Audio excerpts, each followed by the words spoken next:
gonna need to remove the starter on an E90. What I ended up doing was I removed the intake. As you can see, I removed the filter box and the snorkel that comes over here. I put this off to the side, and then I moved this out. As you can see, I removed the screws here, but I took it out and I put it at an angle. Then you'll have access to the starter over there. As you can see, I already put the new one in.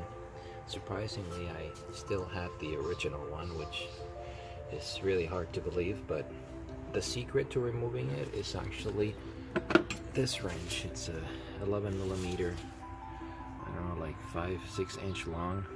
I believe it's the same as a 7/16 if you don't have any 11 millimeter. And what you do is you have to get your arm, once you moved everything out of the way, you have to get your arm in between here, this way, and then let me grab the wrench so you can see it better. You can see that's the screw right there. So you fish your arm in between here, use your tool. As you can see, one side of the tool is slightly at an angle, so use that to your advantage. Put it into the screw, and once it's in, just pull on it towards you, which would be this way, and yeah, you just grab it and pull it towards you, and then once you break it, then it'll be a whole lot easier. But yeah, this is the guy.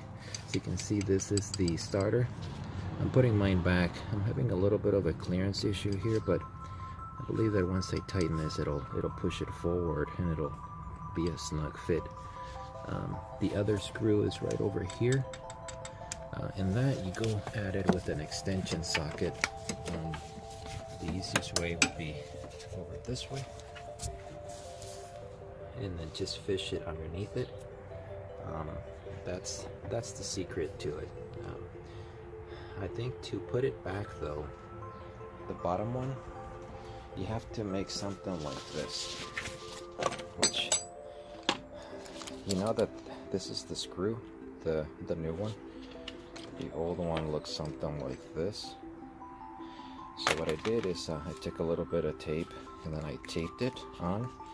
Once it goes in, you could just pull your wrench out of it, but you have to it has to be this way, because otherwise the screw's gonna fall in when you're trying to fish it on the bottom to get it started up to tighten it.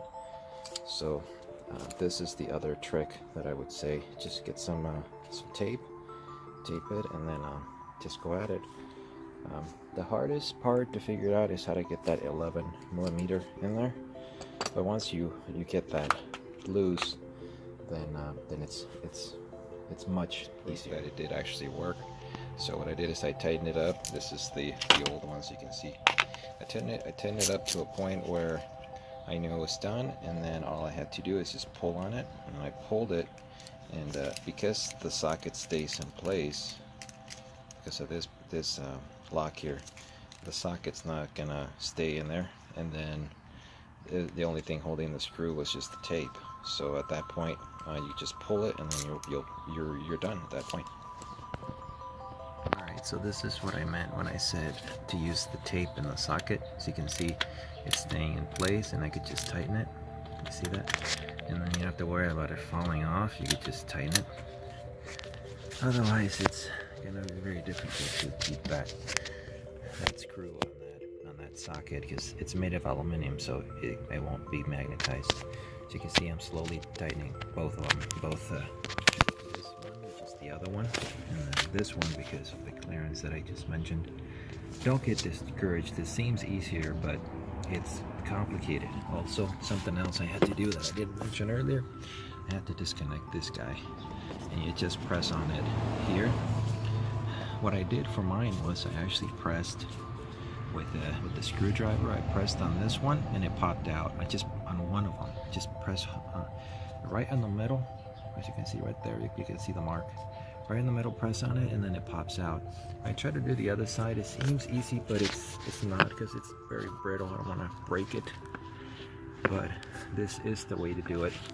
I've seen other people removing the whole intake to do the starter, but it's not necessary. Also, when I said earlier, you just have to bust this screw.